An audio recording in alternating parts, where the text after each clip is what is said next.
Hypecast mit Tom Reimann und David Bell.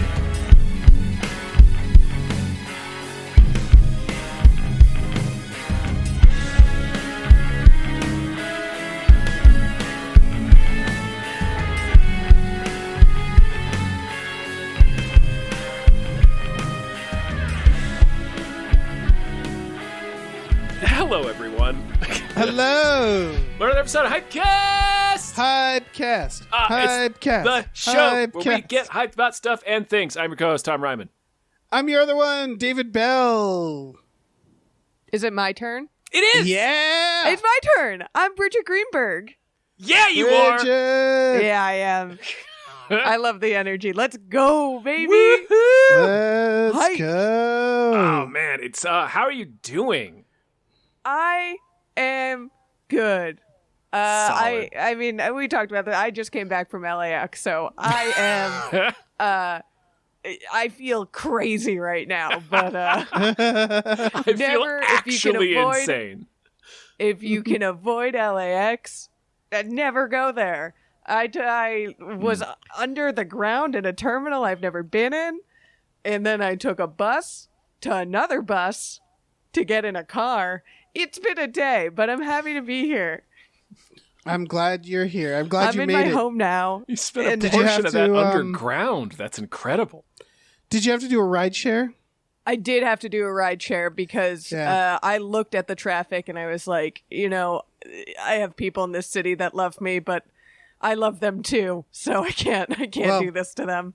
It's just all part of how LAX is designed to be the worst airport in the world. Mm-hmm. Because it's designed for you to lose your loved ones. They do it every time where they're like, okay, go under this long tunnel and walk like half a mile from where the plane landed, and then to do a ride share, you have to get on a bus to drive to a parking lot to then wait for the ride share because I guess that's more efficient. For someone. Someone, it is more efficient. I don't know who. Yep. They also put their parking lot in the middle of the terminals, guaranteeing that you can't expand your parking easily and that it's constantly covered in construction. Terrible place. It's a horrible place, and never, if you can avoid it, never go there.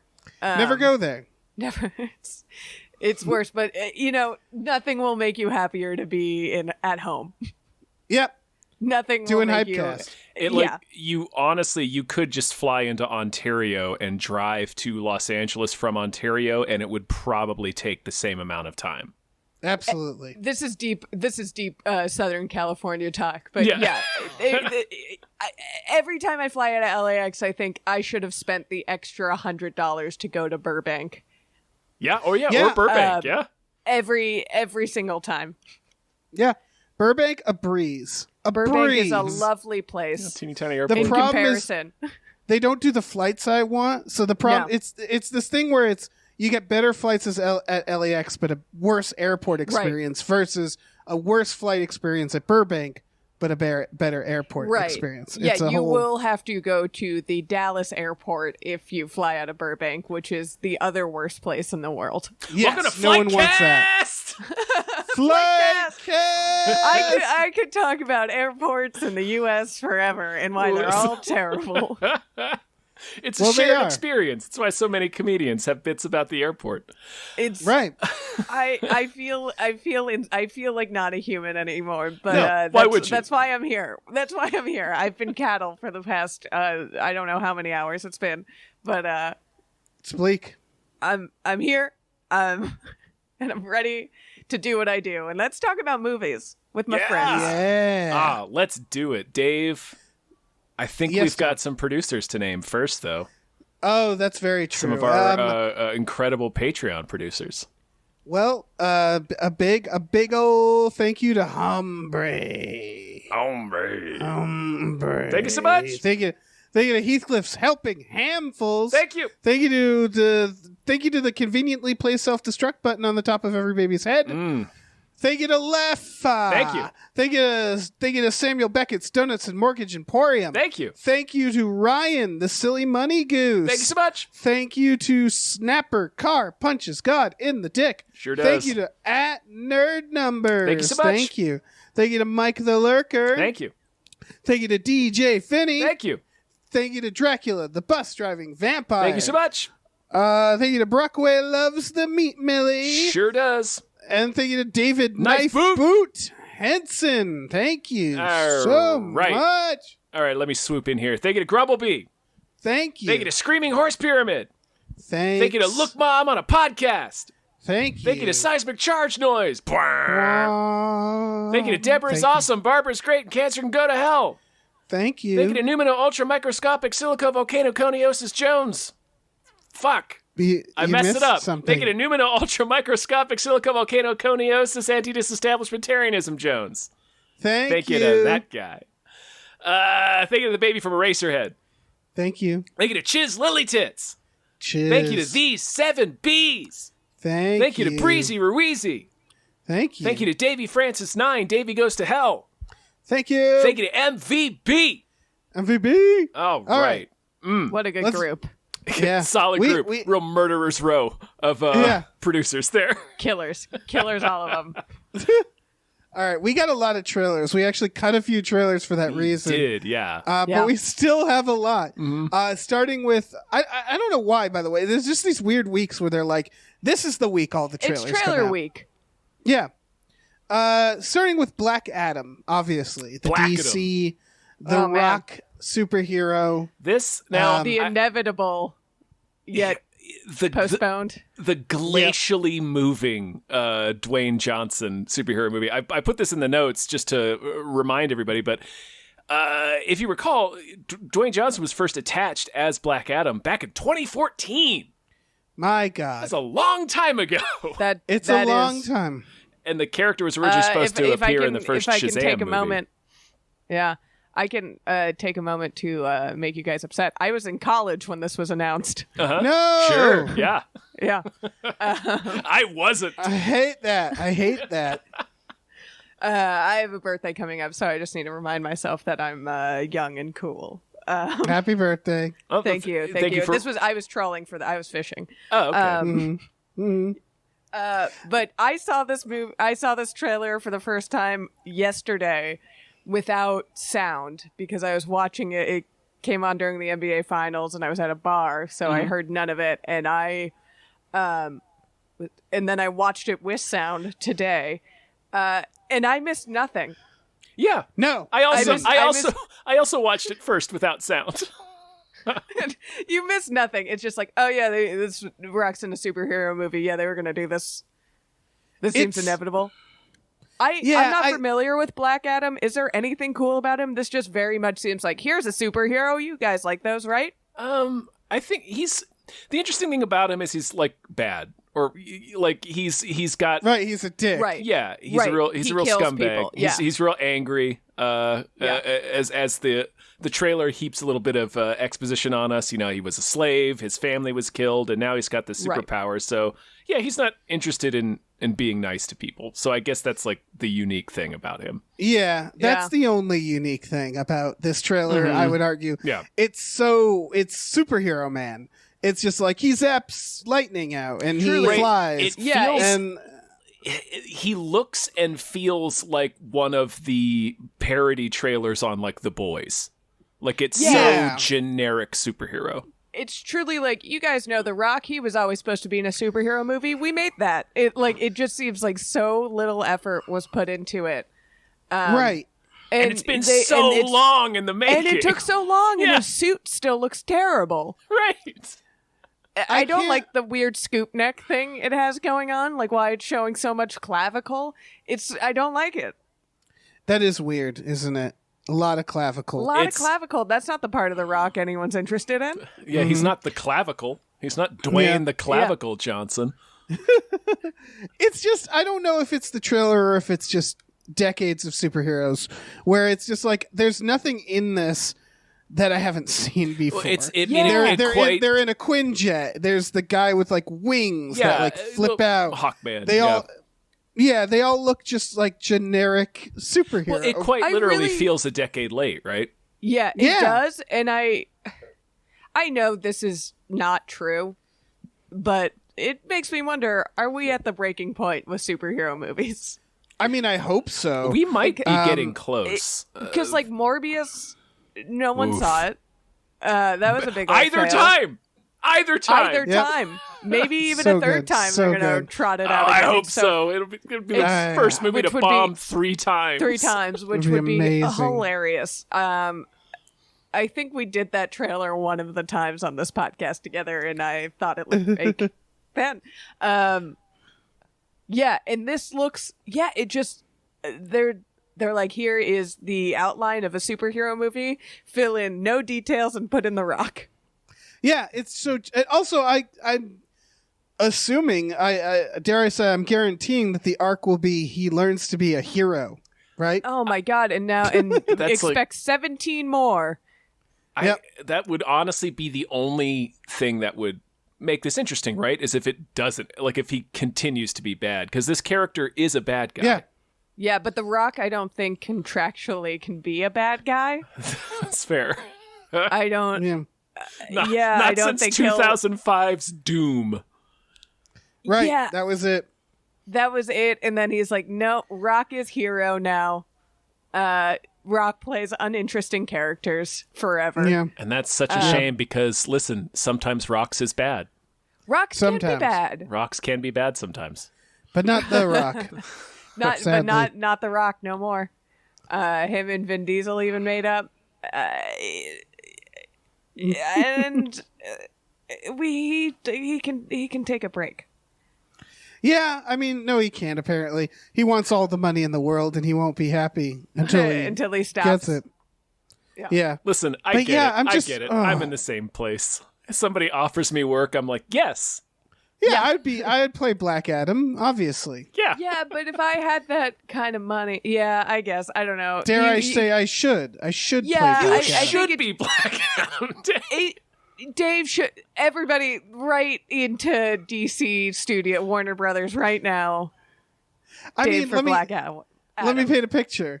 Imagine this trailer coming out, and you hearing that it was supposed to be The Rock, and then you get an announcement that it was like recast at the last minute, and imagine this whole trailer but me, and This it just guy. credits me as Dave. Yeah. I would And say- imagine not knowing who I was and being like, well, I guess I'm gonna have to That's see the that. Like that greatest would be- viral marketing campaign ever did. honestly so Yeah. much more excited to see that movie. Yeah.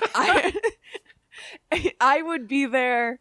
I'd be sending this trailer to my friends and being like, we got to get midnight tickets to Dave Yeah, we gotta go see Dave as Black Adam. Mm-hmm. Yeah, I don't know, man. It's just fine. yeah, I don't blame The Rock, I guess, because it's just like, yeah, he got this, and he's like, yeah, I guess I should be in a superhero movie by now. I was hoping it was one of the Marvel ones, but I guess I'll do this one. It's so weird that it took so long.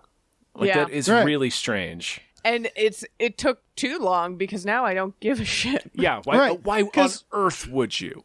I might have have- been excited in 2014 for this. I'm still at the Oh. tail end of me being excited about this then. Yeah, I think if this was 2014 or a little earlier, the problem is superhero has gone beyond meta. So it's like that was part of the problem with Morbius, which was like, I'm a hero, I'm a bad guy, let's fight.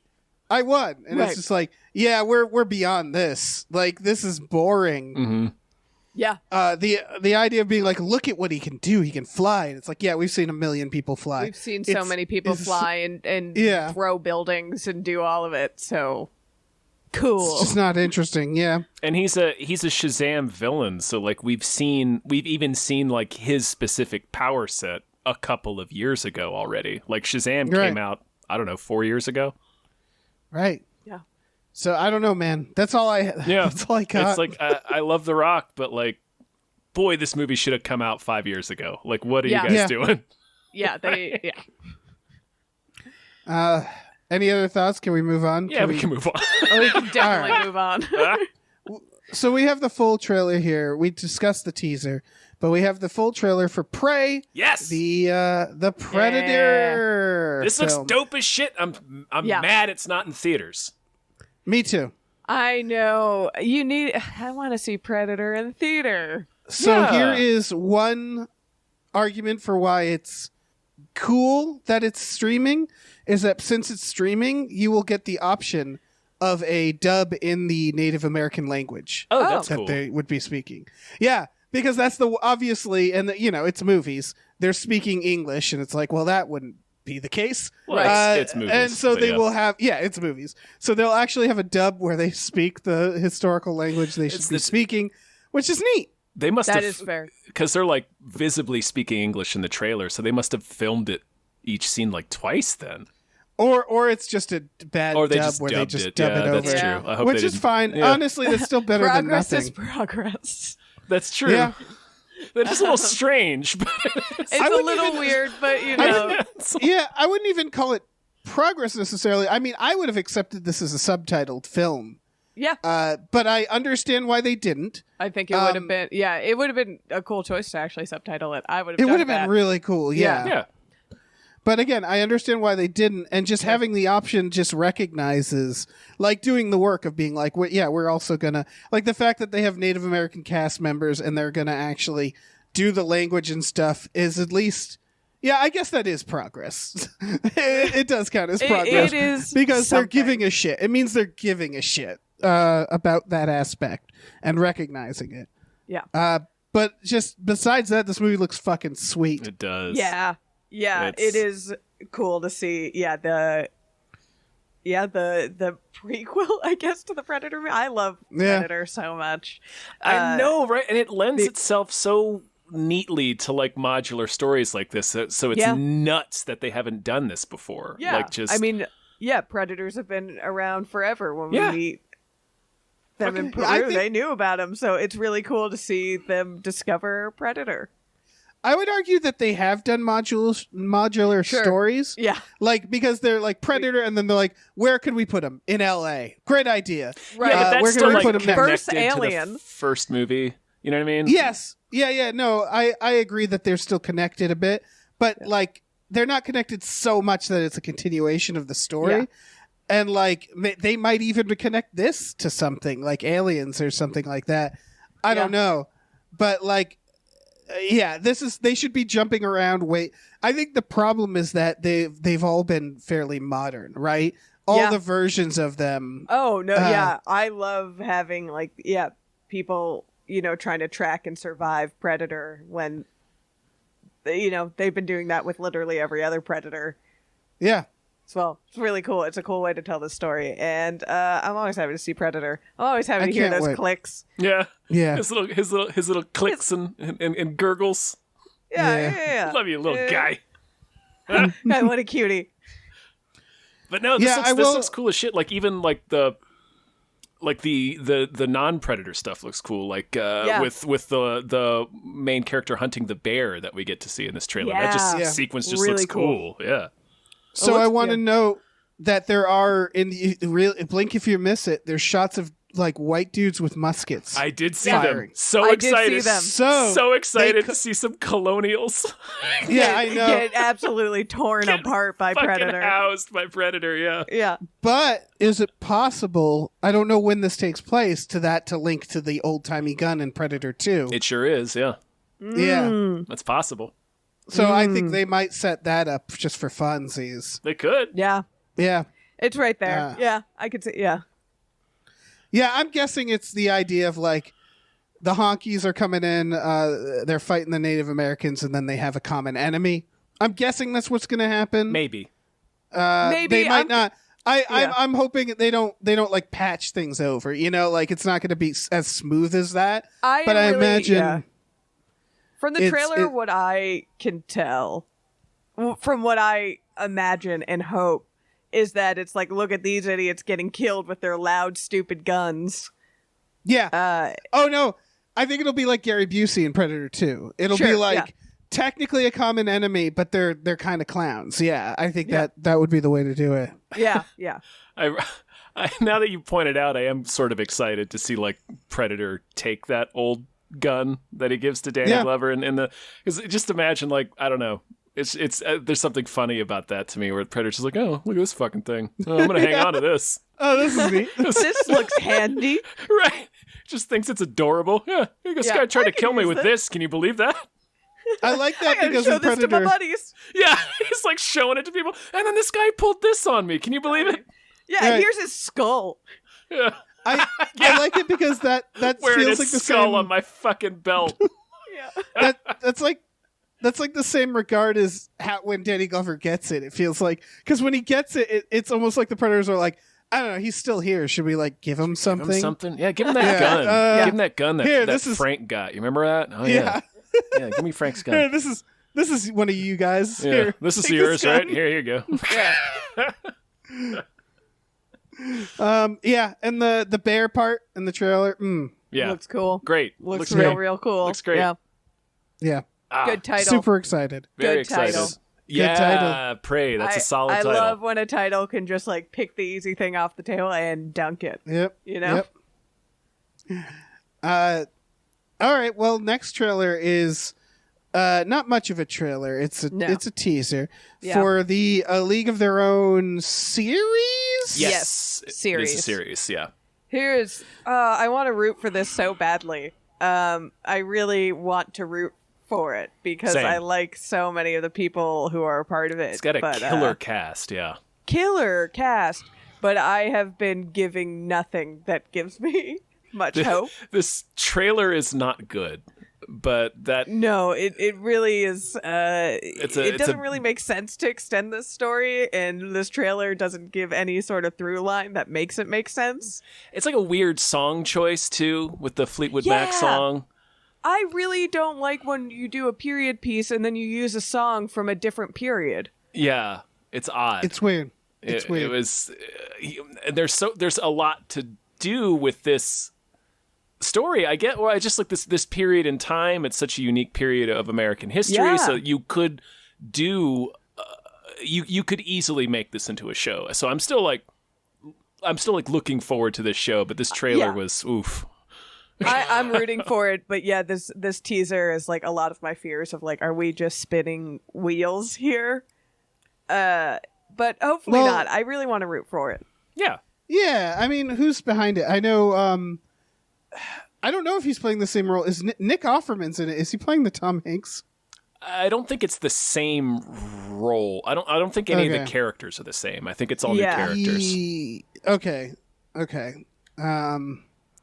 I'm just looking at what they've done, and I don't know. Oh, one of them did some Onion stuff. Yeah, I mean, Darcy Carden. The cast is really great with Abby Jacobson I'm looking at and the Darcy creators Carden. and stuff. Yeah. And they look like they came from a drunk history. And, it's deep, college humor. It's and stuff. Comedy World people. So I want to root for them. And then obviously, like, how can you not love the original League of Their Own? Yeah. Oh, I love it so much. Great movie. It's such a good movie. So I'm rooting for it. This just like, it didn't do much for me. It could purely just be like a lazy trailer that Amazon put out. That could. I would argue totally that's what be it is. Yeah. I really get that feeling of like, I mean, they've been talking about this for a while. I have a feeling they just like slapped this together because they needed to put something out to tell people it's actually happening. Yeah, to show their And that it's coming shareholders soon. mostly. Yeah. Yeah. But as someone who's like excited, tentatively excited about this, I wanted a little bit more to sell me that this is a good idea. Yeah. It's weird to treat it like this. Like it's like, y'all know a League of Their Own. Like they should have just made a trailer. Yeah, they should have that showed what it was like. Because, it was a big movie at the time, and people loved that. Like, I know a lot of people who love that movie, but I'm not sure how much of a, like... But it's also 30 years old. So. Yeah. And it's also kind of a weird movie. Yeah. If you miss, like, if it wasn't shown to you, I don't think, like, it gets a lot of new fans. That's fair, yeah. It's a delightful film, but yeah, it's not like... It's not like a property that you would... Right. know of. If you want to bring new people into it, you need to do a little bit more to get people hooked. Yeah, what is interesting that I brought this up in a Cracked video I made. I think it was about, I forget what it was about now. Anyway, this remains the highest grossing baseball film. Oh, wow. That's great. Yeah. That's awesome. I did not know that. That shocks me, but very cool. A little it tidbit deserves for it. you people. I mean, So, that fuck sounds you, Field of shocking. Dreams. Yeah, trash. It I love that sounds movie, shocking, too. but like, That's so good. It's real good. I guess what other besides that's what kind other of the baseball thing too. movie It's is like there? there's not a whole lot of like blockbuster baseball films, I mean, but it is interesting. You wouldn't I feel think like of the A majority. League of Their Own. Yeah. I guess because the majority of sports movies feel like they're baseball movies. But yeah, I guess they were like, was The Natural that big? I mean, that's a Robert Redford movie. I think it's more. Yeah. I think it's more Yeah, like I think Field of Dreams would be the one that comes to me as like the biggest one. that you would like assume. Yeah, It'd be Or like between maybe those two. even like Major League, you might assume. but Major League. I mean, Sandlot was just a Disney movie, so can't count that. I was Mr. Baseball? gonna say it was a Fox movie, but no, that's true. No, Mr. Baseball. Yeah. Yeah, that's true. Mr. Of Baseball, yeah. course. Mr. Destiny, obviously. Mr. We're just 3000.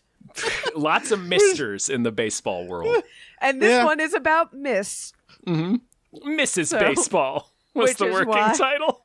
Mrs. Baseball. Oh, that should have been. That's money on the table, Hollywood. Yep. Yeah. Okay. Well, next trailer is for The Imperfects, which is File this with Black Adam. Like it's yes. This yes. is I was watching this trailer and I was like, haven't they made this before? they sure have. I get the principle of it. I'm not saying it's not unrealistic, but I'm pretty sick of people being like, I'm cursed, and they can like fly or walk through walls, and it's like, all right. Right. You're doing fine. It's a real quick. It's a Netflix series about teens that get superpowers because of some experiment they were all involved with. Right. Yeah. You know that story. You guys know. It's like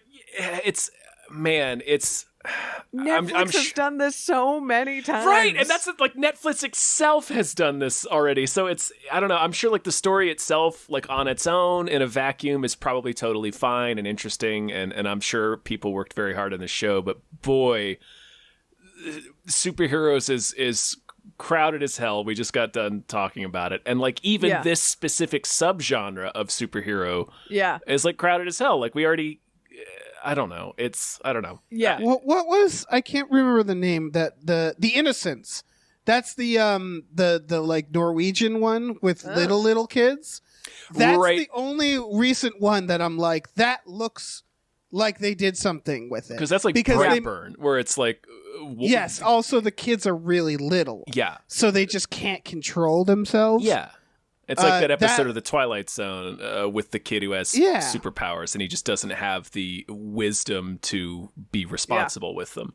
Right, but this fucking this Chronicle shit, I'm just like, I get it. You did it so many times. Yeah, and I have never particularly cared.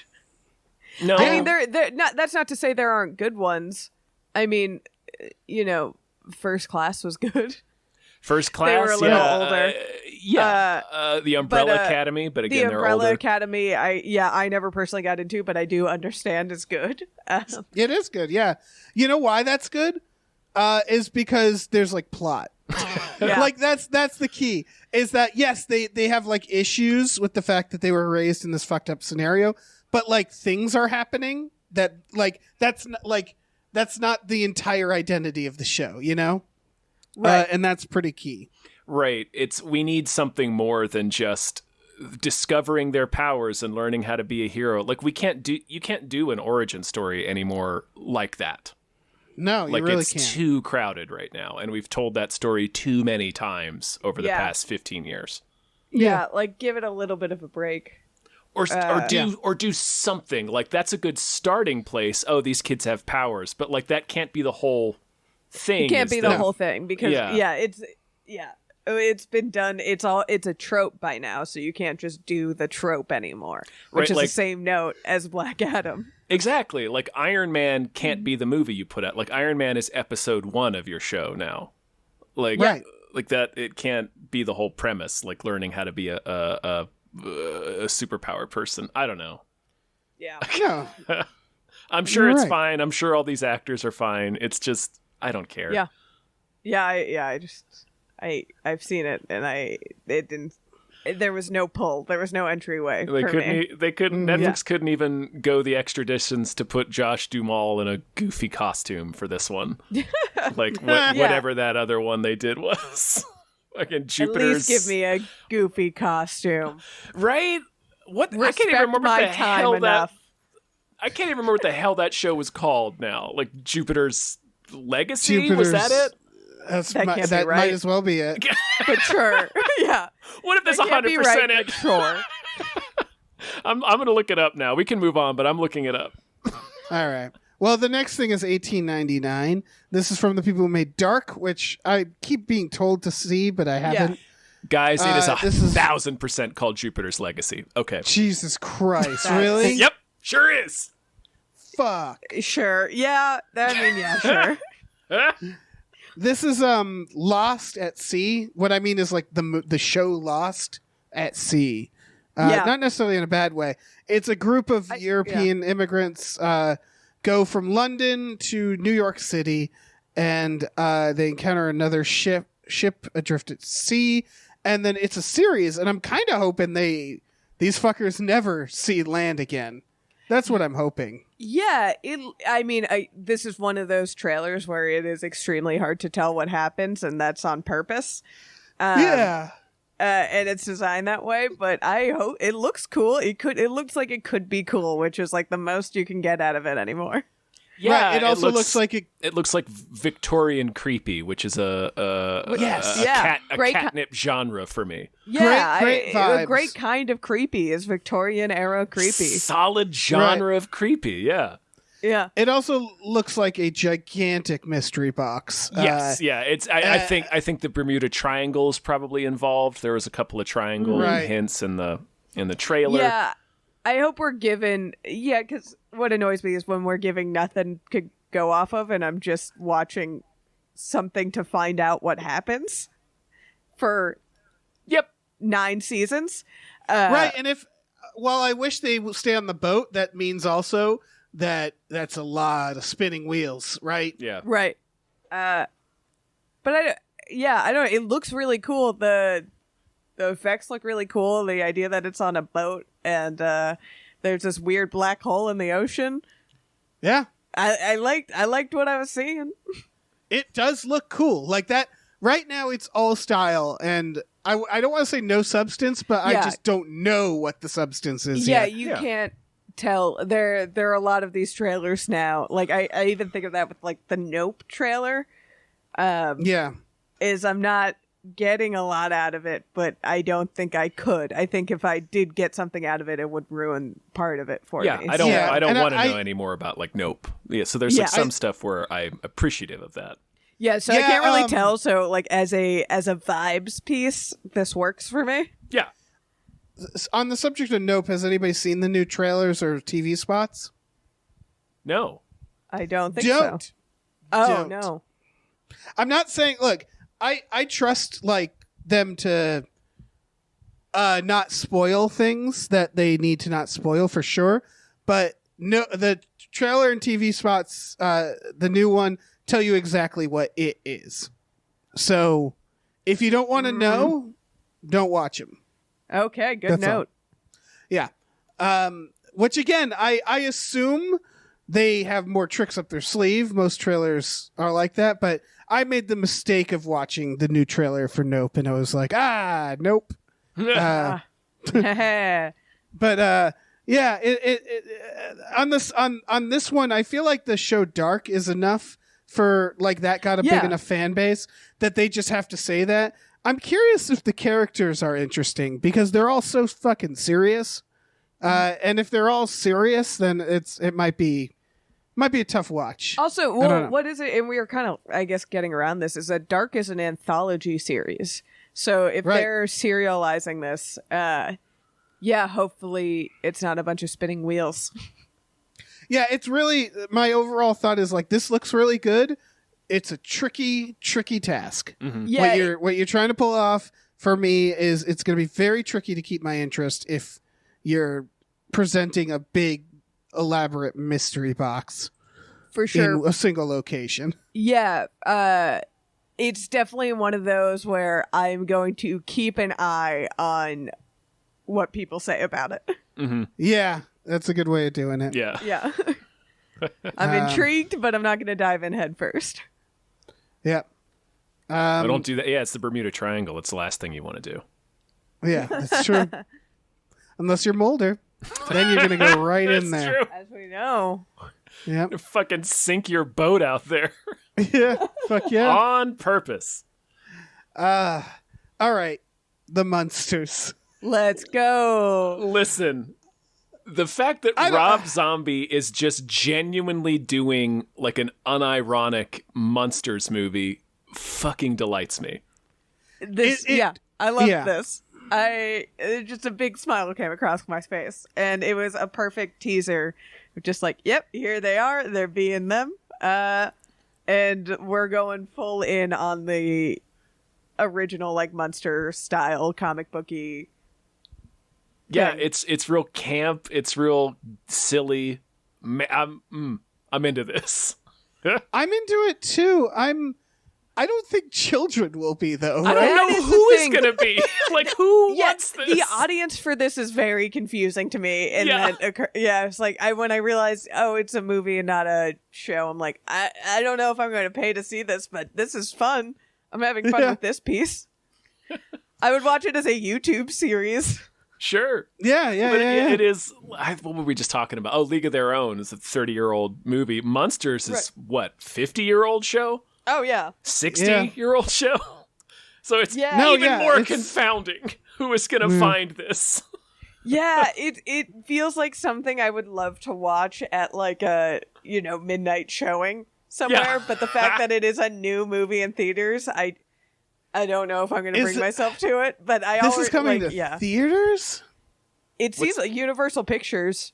Yeah. Yeah, I'm not going to go to a theater for this, but I will watch it like eventually. Yeah, it's kind of I feel like it's kind of the nostalgia Ouroboros, where it's just like this movie feels nostalgic, but it's not. So I don't know if I want to see a new one, but I like the nostalgia, and it's kind of just And I like Rob Zombie doing it because like his whole career has been. I mean, he's clearly like obsessed with this period of TV and movies, and not just because it's a horror thing, but it's like this is just the period he was sort of like he's got references to pulp, sci-fi, and horror all throughout his music and his movies. So it's him doing the Munsters just with like so much. Like, he can't hide how excited he is about it. It's just really delightful to me. It's like, it's so charming, but can a whole movie run off charm? No idea. I don't know, man. The amount of work it takes, the amount of work and money it takes to go to a theater. Can I just see a movie based on charm anymore? I don't know. On the subject of Rob Zombie, like, I think what it is, Tom, correct me if I'm wrong, is that most of his movies have just been so fucking the same. Yeah. Sure. They all have that Rob Zombie feel where it's like this like hillbilly redneck like evil serial killer stuff. Even in Halloween, it was like that would like the first Halloween, the moment they cut to his childhood. And it's just like, again, it's so Rob Zombie. And it's like, fuck's sake. It's actually why I really liked The Lords of Salem, one of his other films, because it feels very different than what Rob Zombie normally does. Like, it felt like him going, I'm going to try to make a different type of horror movie. And I think, for the most part, he succeeded with that film.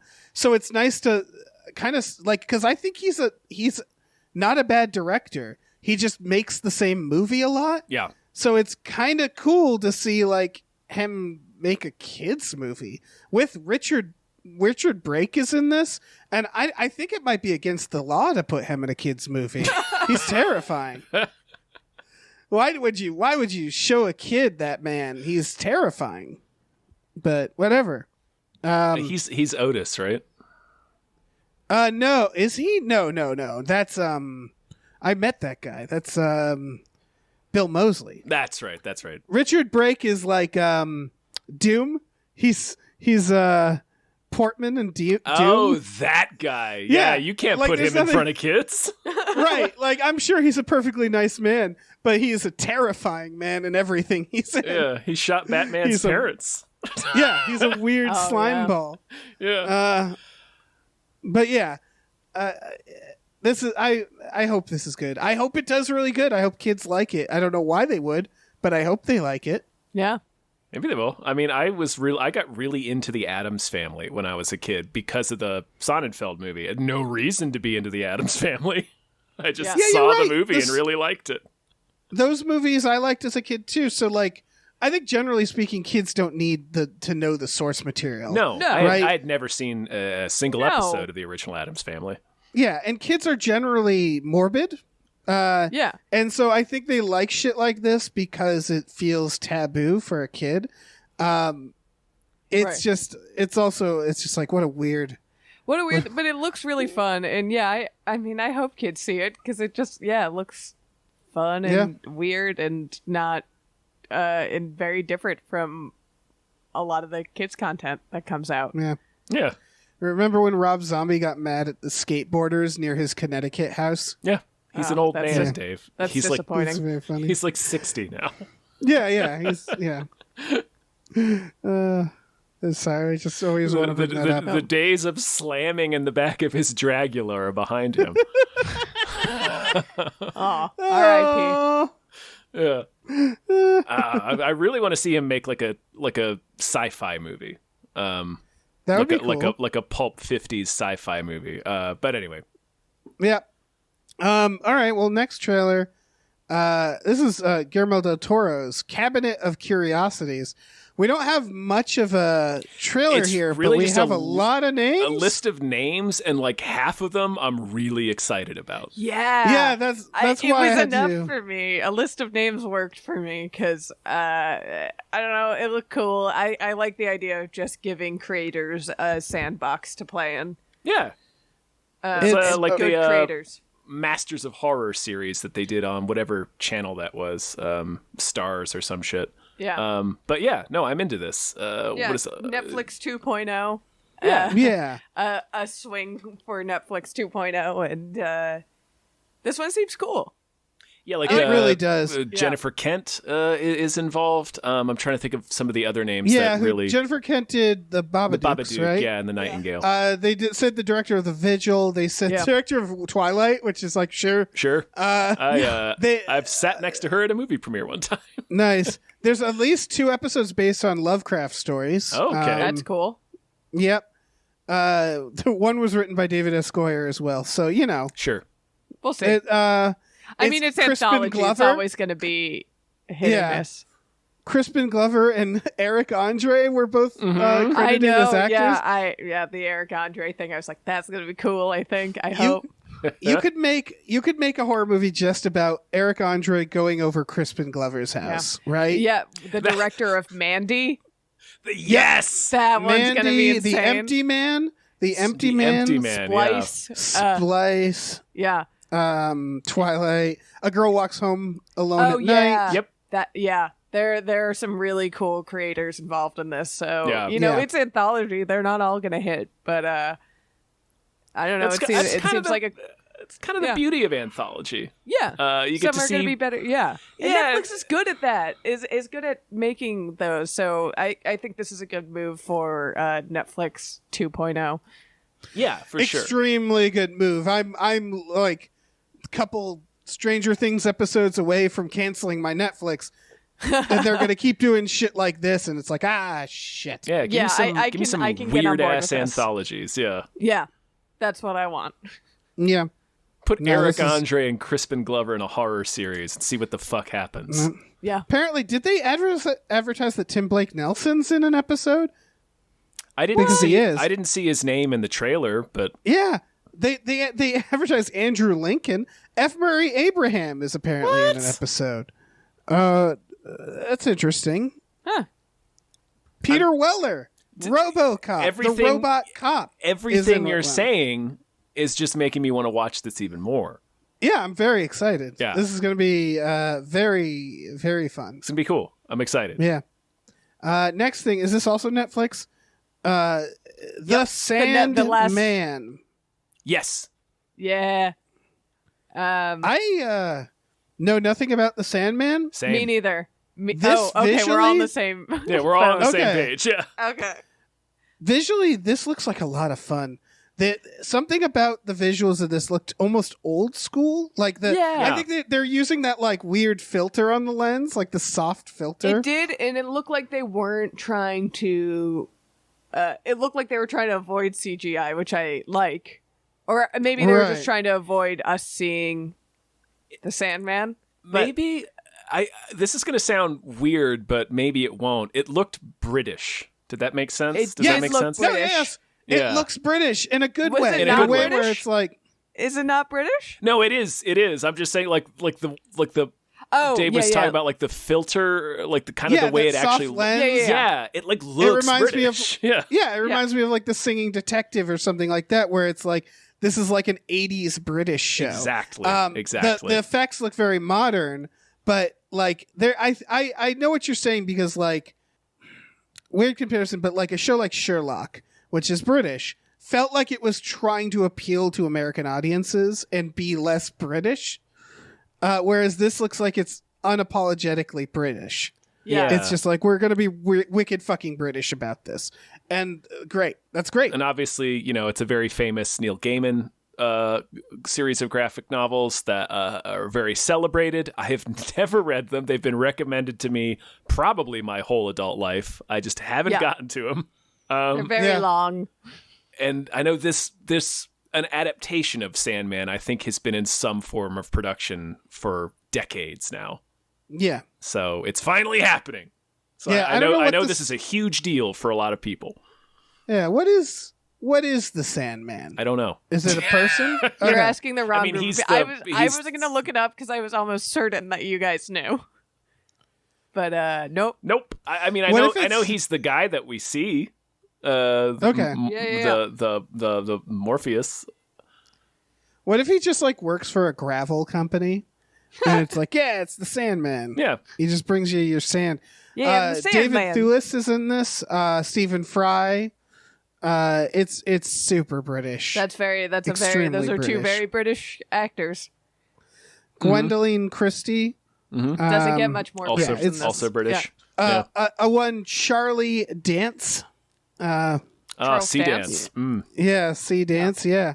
It's gonna ooze Britishness. It's gonna be huge. That's what we want. That's what we want. Yeah, I'm not seeing Maggie Smith, but there's time. There's time. She could We still can get be there. there. I imagine, this is a huge, huge property. There's going to be multiple seasons. Yep. Oh, apparently Patton Oswalt's in there too. He Well, plays. you he throw plays him in the- everything. Yeah. He's the crow. I do know that, the little crow Oh, that we okay. see at the end. Oh, okay. Yeah. Huh. It's way less gothy to know that crow is the voice of Patton Oswalt, but I'm glad he's there. Yeah. Yeah. Oh, he can be in everything. Yeah. Okay. Well, final trailer, folks. This is for The Midnight Club, which for people who maybe has listened to previous episodes, we've mentioned this because it's well, first of all, it's based off Christopher Pike. Yeah. Who's, Second of all, R.L. Stein adjacent in the 80s and 90s. If you read Yeah, teen he horror was fiction. he was the Kmart R.L. Stein, I guess. Is a very insulting way to put it. I wouldn't call him that, but yeah. Yeah, but mostly this is also a Mike Flanagan series. Yes. It is not related to that other Midnight Mass. thing. Yeah, Midnight no, this Mass. is unrelated. Yeah. He's got to think of new words. Yeah. But yeah, he's of course did Dr. Sleep. He did The Haunting of Hill House. He did The Haunting of Bly Manor. He's one of personally my favorite horror writer directors right now. Same. And so I am, for that reason, extremely excited. Yeah, and I think this is also an anthology. I think. Yeah, I mean, Like I believe. who can say? I believe It seems like it. Just yeah. yeah. they're using the framing device of the Midnight Club, and there's a couple of Christopher Pike stories. I think that are going to be featured in the show. Yeah, he's not directing all of them, mind you, but he was at least involved with the writing of all of them. He's the other director is someone who is the cinematography for Hill House and Dr. Sleep. So it's someone who's close to Flanagan's work. In fact, I believe he's his cinematography across the board. Cool. So, yeah, that's neat. Yeah, we don't get much in this trailer. It's just a quick teaser. We're introducing the primary cast to us. The kids who are going to gather together to read each other spooky stories. But still, it's enough. It's enough for me. I'm into it. Yeah. Really dug Fear Street last year. That was a lot love of fun. Fear Street. Yeah. This will be out October because that's the spooky month. Yeah, that's Ghost season. Month. Yeah. Yeah. Let's see. Yeah, it's like a little chowder society. It follows a group of 5 terminally ill patients at a hospital who begin to gather together at midnight to share scary stories. Ah, so That's the it's premise. a little like Who's Afraid of the Dark. Yeah, they're the Kinda Midnight thing, yeah. Club. Yeah. Yeah. That would be fun. Cool. Yeah. Not the terminally ill part. That's not fun, but Yeah, probably not. everything else, cool. Yeah. All right, well, let's get into news stories, Yeah, shall let's we? do it. Yeah. But first, we got some people to thank. Big thank you to Chester's Prophet. Thank you so much. Thank you very much. Thank you to Definitely Not Guillermo del Toro. Looking forward to your series. Thank you to Brian, who Tom knows. Sure do. Thank you to Bob Grenville. Thank you so much. Thank you to Steven. Thank you so much. Thank you to Han Toomey, the confused cyborg. Thank you. Thank you to Asking Seven. Thank you. Thank you to Happy Ed 209. Thank you. All right, let me jump in here and get the rest of these. Thank you to Tiger George Pratt Thompson. Raindrops keep falling on my head. Thank you. Thank you to Dan Hackroyd. Thank you to Manischewitz Maltov says economic solidarity is the path to paradise, comrades. Thank you. Thank you to E.T. the extravagant terrestrial. Thank you to Cody Johnston's time machine noise. Thank you to Pete Fort Pagel. Thank you to Glitterous, CFO of Michael Shannon's Chocolate Factory. Thank you. And thank you to pre-order Jason Pargin's new book. Pre-orders are super important. Thank you. Thank you to our lovely Patreon producers. Another great group. So, oh yeah, solid group, solid lineup. Yep. Smart group.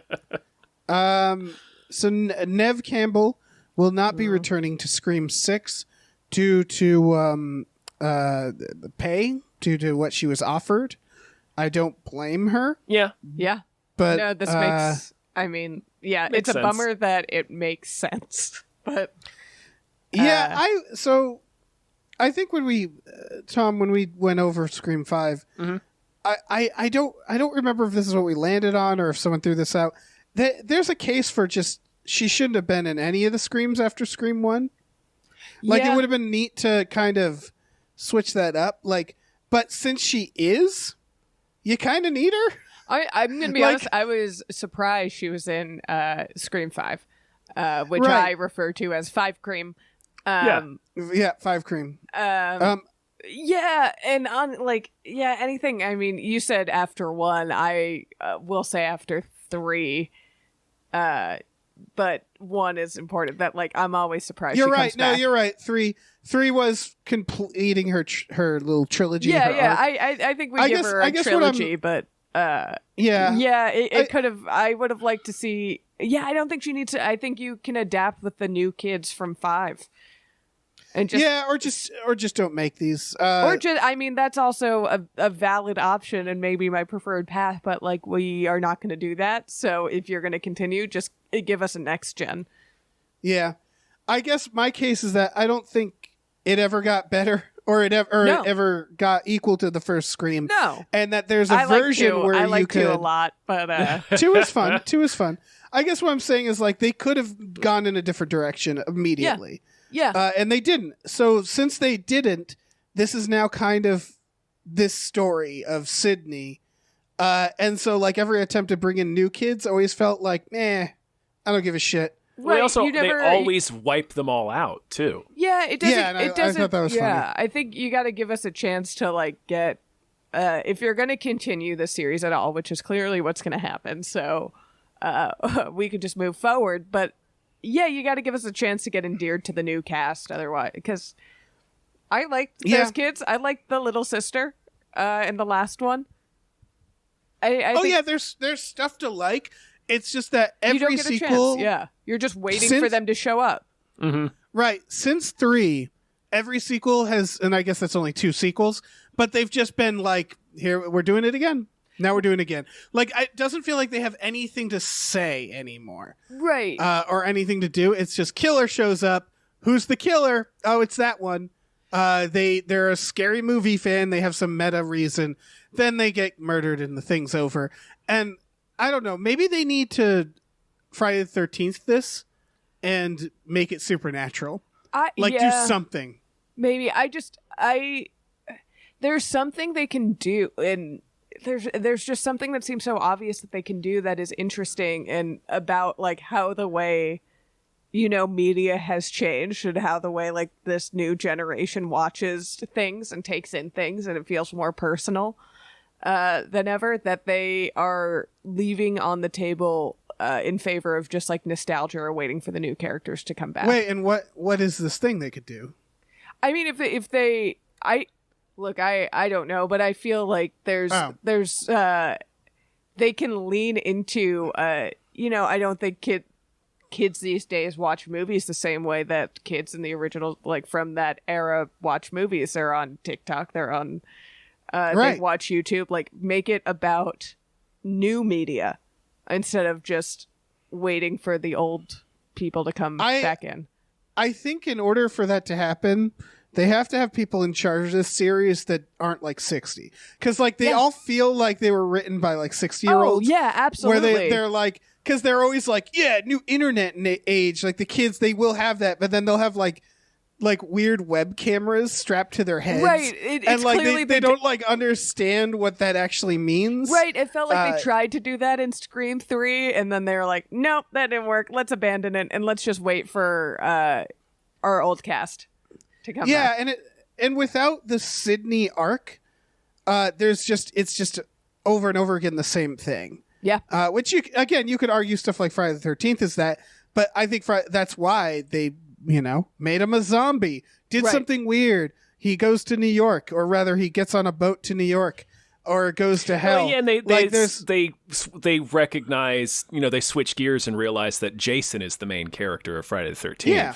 Right. Yeah, or Nightmare on Elm Street, Dream Warriors. They introduce these concepts, for better or for worse, that like keep the story going. Every Scream is just a whodunit. When it's always the most boring answer usually, and I'm entertained by a lot of what they have, but it never felt like they got past that first film. No. No. Everything like is a reference to the first film, and you can't do that 5 times. And you gotta wonder like what's even the point. So like, yeah, I don't know, man. Neve Campbell deserves all the money for them though, because she's kind of the face of Scream. They made it that way, so I don't know. Regardless, she deserves, whether she should be in the movie is not the point. It's she deserves to get paid because that's who their movies are about. Yeah. They've made a lot of money off her face. They wouldn't have that money if she wasn't playing Sydney. So that's disappointing to hear why. When I first read this headline, I was hoping it's because she was like, no, I didn't like how they wrote the character, and I think the series needs to move on, or I just am not into it. And then I realized it was a money thing, and I was like, that's so much worse. The fact that it's just what they offered her is like, oh, come on, guys. It was. I like saw that, and I was like, oh, but maybe it's just time to move on. And that's not what it was, and that sucks. That makes me not want to be on board with this. Yeah, no. I'm generally just bummed out about Scream. I also think the directors are ready or not are doing it when they're very talented, and I'd rather them do more original stuff. Yeah, I something just think that's not Scream- just endlessly quoting itself. Yes. Right, I think you could get the most talented people in the world to do Scream, and the problem is it's just there's the same nothing to movie. say. Yeah. Yeah, And it's kind of by design. It's built into the premise, of being a Right. meta The point of meta Scream is that slasher. it's self-referential. It has to quote itself. So it's Yeah. like, Right. okay, like we can't really keep doing this. Yeah. right. All right, more news. I put this on just to God. enrage everybody. Joker 2 has been greenlit. It has a title, a Joker, Hot Shots Part 2. Right? Yeah. Fully I do. Fully I do. Yeah. Which is almost as annoying as the fact that there is a second Joker. Yeah. That is the most edgelord pretentious title. Yeah. I am What annoyed. does it mean? Folie à deux? What's that? I'm gonna look it up. Oh, it What is- means yeah. it's like madness of two, right? It's like it's like a shared madness, right? So it's gonna be Harley Quinn. Probably, or Probably. maybe. Yeah, definitely. I'm gonna say definitely. I mean, we've gone I'm over gonna this say it's before gonna be because him and the Doctor. I in don't the want thing, and- Harley Quinn to be a part of this because I liked the other movie. Yep. Yeah, and Don't make me not It's like gonna be- that. It's gonna be Joker. Todd Phillips hospital. is gonna write Harley Quinn into this movie and write himself into this movie in a scene where he gets to like suck her toes, because Yeah. that's what Oh. Todd Phillips does. Yeah. So No, it's gonna be the Doctor as Harley Quinn trying to like get into the Joker's head. I guarantee the it's all origin just story. in the It's- hospital, and Yeah. it's gonna end with her joining him or her losing her it's mind a Harley or Quinn something. origin story, Yeah. but framed from the Joker's point of view, which It'll is show her at home and her like life and Right. all that crap. that's Yeah. it's so we're telling the story of one of the few like true women villains, but we're telling it through a man's point of view. That's cool. That's great. Right. I'm excited. No, all the progress of Harley Quinn. Todd Phillips saw that and he's like, "Well, that's not right." Well, what if we Let's made it drag it- about let's a drag it back. man? Yeah, obviously this is all completely guessing based complete off the name. conjecture, yeah. Yeah, Yeah. yeah, that But- is. And based on nothing but the title and how fucking obvious Todd Phillips is. Yeah, that's the thing. Is the Joker not a good movie? It just wasn't. It was bad, and I'm annoyed that no one took lessons from it. It's gonna be like 8 hours long too. You're gonna have to spend your Yeah. whole day watching this movie. I have a theory that if the Batman came out before Joker wouldn't be nearly as popular, because the Batman does what the Joker or what Joker I think was trying to do. Yeah. but it does it better. Yeah, Yep. that's a good point. Yeah, and I think that's why it was just, popular. It wasn't just Taxi Driver.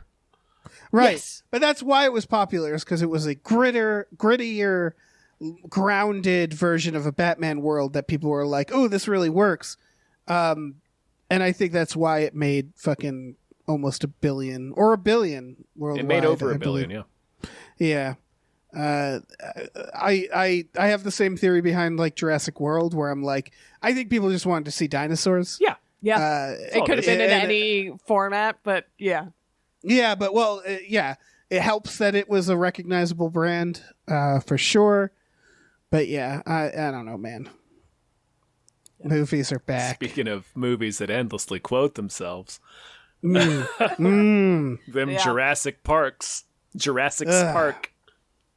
Life finds a way. Every time it finds a way. It keeps doing that. It keeps on doing that fucking life. We're not covering it, by the way. No, we're not. We're not covering Jurassic We're not World, folks. talking about it. Yeah. Come Monday, it will not be we just watched on Jurassic World. I am probably not going to see it until it's free. And even then, we'll see. You're gonna peacock that shit. Yeah, probably. I have no desire. None. Yeah, I can't get to a theater for that. Yeah. Yeah. God, going to a theater for that. Do I'll we go, want to move I'll on? go Do to we a wanna- theater for the Munsters, but I'm not going for Jurassic World. Yeah, I'll go dressed as a monster. Yeah, I will Yeah. go dressed as Herman Munster. I don't give a fig. Yeah. I'll go to Jurassic World dressed as Herman Munster. That's what I'll do. I'll go to the Munsters dressed as a dinosaur. Yeah, I don't give a shit. Yeah. Movies are back. Movies are back. Heartbreak feels good in a place like this. I love that she's watching Jurassic World. I love that she won a Pulitzer Prize for it. Yeah. I just love that the narrative is she walks in that theater and she doesn't sit down until 3 movies have played. Yeah. So it's a montage of her standing in a theater, motionless, watching 3 movies, and then finally sitting down and watching a few more. She watches so many movies. She watches like 5 movies. So you guys can go to the Munsters dressed as dinosaurs or Jurassic Park dressed as the Munsters. I will go to both dressed in that silver jumpsuit. Yes. I only go to movies dressed as Nicole Kidman now. Oh, as you should. That's such a good idea. We should all do that. That should be the uniform. They should. Yeah. You know how you have to like rent bowling shoes? They should give you that jumpsuit when you get to the movies. Yeah. Heartbreak feels good in a jumpsuit like this. Yeah. Oh, that's wonderful. Let's name some more producers, Dave. All right. Big thank you to the Midnight Patron with patrons at midnight. Thank you so much. Thank you to Exploding Rooms. Thank you. Thank you to Andrew, the proud Satanist Hal. Hail Satan. Thank you to Vincent. Thank you. Thank you to Rev MD. Thank you so much. Thank you to Lauren Gucci. Thank you. Thank you to Bootler Boodleson. Thank you. Thank you to Tux. Thank you to Ricky Cilantro. Thank you so much. Thank you to Norm from Cheers. Norm. Thank you to Space McNulty. Thank you. Thank you very much. All right, let me swoop in here. Thank you to your mom. Thanks, Thank Mom. you to Nolan Mayton. Thank you to Andrew. Follow Marina on Twitch and Patreon at HeartFistBrain McGuire. Thank you. Thank you to AJ. Thank you. Thank you to Tip Drizzle. Always. Thank you to Burrito Mouth. Thank you. Thank you to the ghost of Dave Thomas. Thank you. Thank you to Aaron Burser. Thank you. Thank you to Christopher Robert Sparts Esquire. Thank you. Thank you to Mackenzie Fuck Shuffling with Willem Dafoe's confusingly large dick. Chill. Thank you. Thank you to Funky J. Thank you. And thank you to Pie Guy. Pie Guy. Wow, wow, wow. Dream team of Patreon producers. Incredible. Yeah. Dave, speaking of dream teams and murderers' rows and various and sundry sports dynasties. I love murder. Do you happen to have a movie that's a dynasty unto itself? A movie that deserves more hype, perhaps? Oh. You know, I do. Tom, I do. You beautiful, you hero, Dave. I'm intrigued. You blazing hero. Yep. Oh, I do want to point out, what was that movie? We cut the trailer from this. She Will? She Will. The full trailer for She Will is out. Just letting people know. That's a follow-up on a previous Deserves More Hype. But this isn't that. This is a trailer for something called The Bloody Man. This is not a lot of views. 1,200 views. Not hard to find much about it. It's streaming on July 12th. This is a flip of a coin to me. It's a throwback to 80s horror, which sometimes rubs me the wrong way. Sometimes I love it. It contains 2 cast members from the 4th Nightmare on Elm Street. Sure. I forget who. It's hard to keep track. What even is the 4th one? I don't. It's like not Dream Warriors. It's like the Dream. It's not. Squad. It's not the Dream Child. That's number 5. Your exact note was, but it has 2 cast members from the 4th Nightmare on Elm Street. So ... And I was like, yeah. So. Yeah. So, what does that mean? That's something. It's something. Can't possibly be asked to remember the 4th Nightmare on Elm Street. It's about a young boy who, after his mother died, becomes obsessed with a comic book that she gave him that accidentally summons an ancient monster from the book.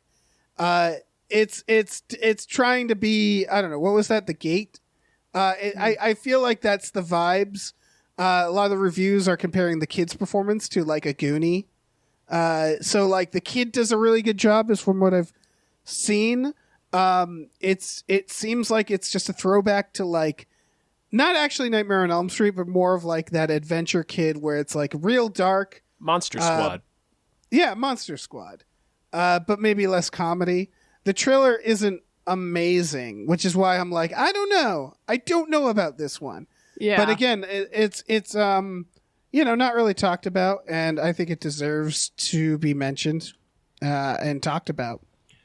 Because it's Lisa Wilcox and Tuesday Night is the two actresses from the Nightmare on Elm Street. Well, that's a dope-ass name. Yeah, Tuesday Night, yeah. Tuesday Night. Also, it's Nightmare on Elm Street for The Dream Master. Gotcha. Yeah. Directed by Rennie Harlan. Sorry, there's something about the story that is reminds me of the Babadook, just because a story character comes to life. It's a little dooky, yeah. It's a little dooky. Little Duke. Which is, the concept is cool. The trailer looks like so many movies I have seen before that use the 80s as a device. I'm worried they're going to lean into it too much. That's my worry. It does. Yeah. It does look cool. Like they're really going for an authentic, low budget VHS horror movie from the 80s, and they have pulled that off. It looks like that. It definitely does. Like there's shots in this that look like a remaster of an 80s film. Mm-hmm. Yeah. Right? Like yeah, it just is it good though? Right, like is it a good movie? Like you got the look right. There are so many things that like expect that to be enough. Yeah. Right. The reviews seem to like it. They said it's a little too long. But it's I don't know. I'm very I don't know. It definitely hits that like scary movie for kids. Like that last little scare at the end looks very like looks like something that would give me a nightmare when I was 10, you know? And so I don't know, like maybe they'll pull it off. The cast, the look of it feels very 80s. Yeah, definitely check out the trailer. Like it's I don't know. I'm with you. Like I'm intrigued by like the general concept and the fact that they've managed to pull off the look, which a lot of things attempt but don't pull off. Yes. But yeah, right. It's not the full. They're not making. It's not like 80s the way we sometimes get 80s, where it just feels over 80s in the style. Like the characters, the way they're dressed, the way everything looks, feels subtly 80s, not like full blown. Yeah, not like this is the only thing we're doing. It's not Walkman heavy. Yeah, right. It's not Stranger Things season 3. Yeah. Right. Yeah, there's something about the story that's cool. Like I have there's a bright light where like this could be fun and cool. Yeah, I feel like I'm not hyping it up enough. It's just more of like this is a pretty small movie that looks like it did a pretty damn good job at capturing the 80s, and reviews are saying that it's a very good like kid themed horror movie. So people should check it out. It'll be on streaming in July. Okay. Yeah, that's it. Yeah, give That's it a all I look. have to Give say. it a look. I don't know. It feels the actual content of the trailer beyond like the look and the aesthetic feels a little shaky to me. Like some of the performances are pretty shaky in this trailer. But again, for all the reasons we just said, I'm still intrigued by it. So I'll probably check it out. Yeah. Yeah, it's The Bloody Man. The Bloody Man. There really is. What was that one? Summer of '84. Remember that one? Yes, I did like that one. Yeah, that was weirdly dark. The fucking ending of that movie is brutal. Yeah, it was inappropriately dark, but very good. It's savage. Yeah, these Summer of '84. Yeah, these all kind of sneak up on you, you know. Yeah. But yeah, it looks neat. And I think dare I say it, Dave? I believe that's a sode. We did it. We did it. Oh my god. The movies are back. The movies are back. We're back, baby. Oh man, Bridgett, thank you so much for being on the show. Of course. Yeah. Thank you guys for having me. It is What do you always fun. What do you want to tell the world?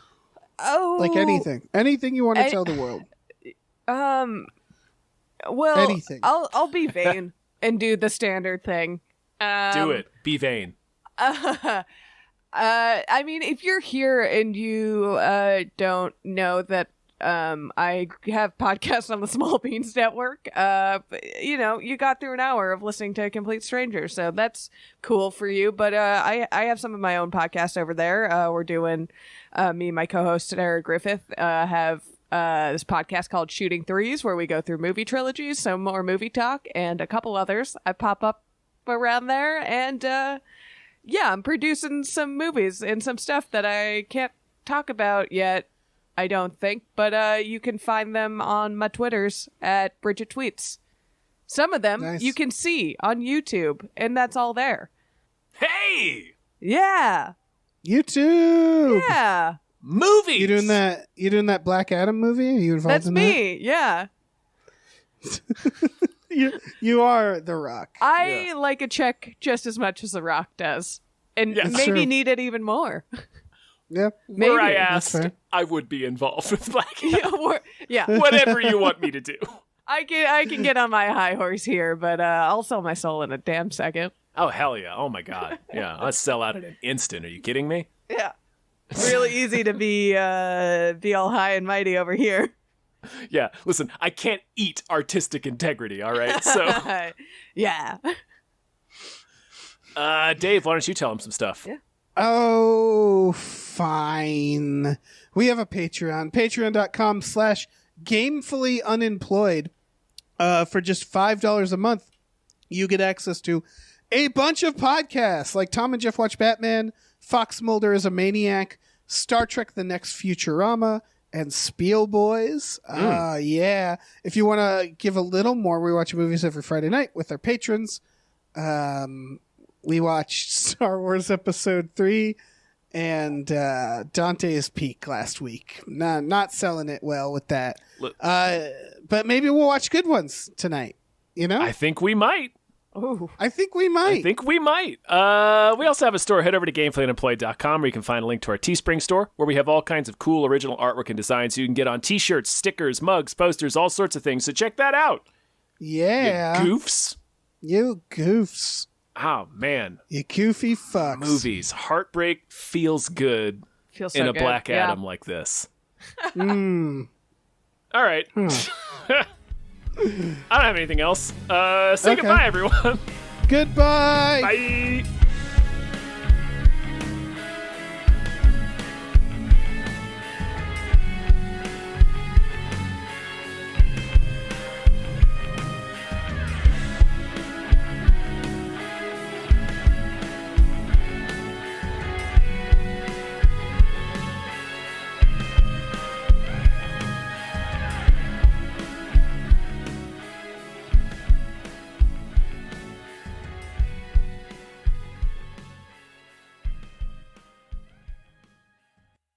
Our music is produced by Chris Corlew. You can follow him on Twitter at @thecorlew, Corlew, and find more music at shipwreckedsailor.bandcamp.com.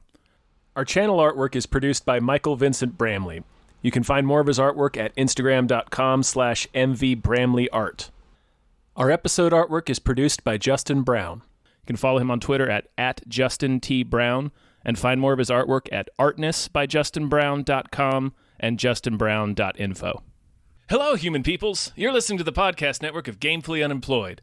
To support us and gain access to great exclusive podcasts like Fox Mulder is a Maniac, Tom and Jeff Watch Batman, Star Trek The Next Futurama, and our latest show, Spiel Boys, head over to patreon.com/gamefullyunemployed. We do game streaming, movie nights with our patrons every Friday night, and you can even commission your own podcast about anything you want.